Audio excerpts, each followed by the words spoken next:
Good morning everyone, আবার চলে আসলাম নতুন একটা মিনি ব্লগ নিয়ে। তোমরা কেমন আছো আমাকে জানিও।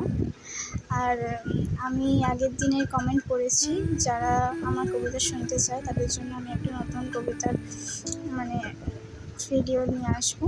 তো এটা মা আমরা এখন বেরিয়েছিলাম, তাছাড়া বাড়িতে মা ছিল, বাবা ছিল। তো আমি এখন পড়তে যাচ্ছি।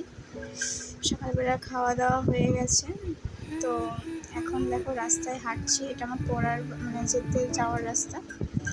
তো মা অন্য দিক দিয়ে চলে গেছিলো, মা বাবা একটা কাজে, আর আমি দিক দিয়ে পড়তে যাচ্ছিলাম। তো আজকে সকাল থেকে মা বাবার সাথে সময় কাটিয়েছি, তাই জন্য আর সেরকম ক্লিপ তোলা হয়নি। তো পড়তে গেছিলাম। পড়াশোনা তো করতেই হবে বলো, সব কিছুর পরে পড়াশোনা। সব কিছু পড়াশোনাকে ছাড়া তো কিছুই হয় না, সেটা তো সবাই জানো। তো এখন পড়তে যাচ্ছি, এখন বাজে 12:30। তো এই যে আমি পড়ার ব্যাচে ঢুকে গেছি, দেখো। তো তারপরে পড়ে বেরিয়ে একটা ক্লিপ তুলেছিলাম, যেটা আমার ফ্রেন্ড ও বলছে আমাকে দেখতে ভালো লাগছে তো ভাই। আমি বললাম হ্যাঁ হ্যাঁ ভালো লাগছে।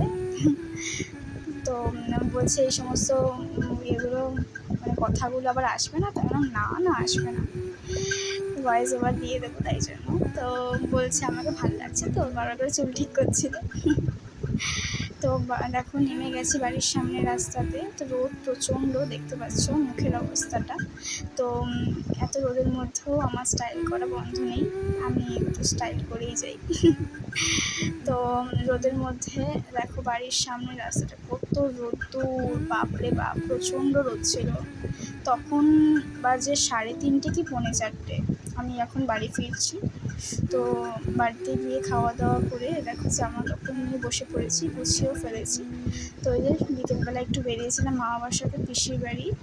তো পিসির বাড়ি যাওয়ার জন্য রেডি হয়ে গেছিলাম, বাবা তখনও রেডি হয়নি, তাই জন্য ক্লিপ তোলা হয়নি। দেখো পিসির বাড়ি পৌঁছে গেছি, তারপর রাত্রিবেলা খাওয়া দাওয়া সেরে এই যে একটা ক্লিপ তুলেছিলাম। আজকের জন্য টাটা, বাই।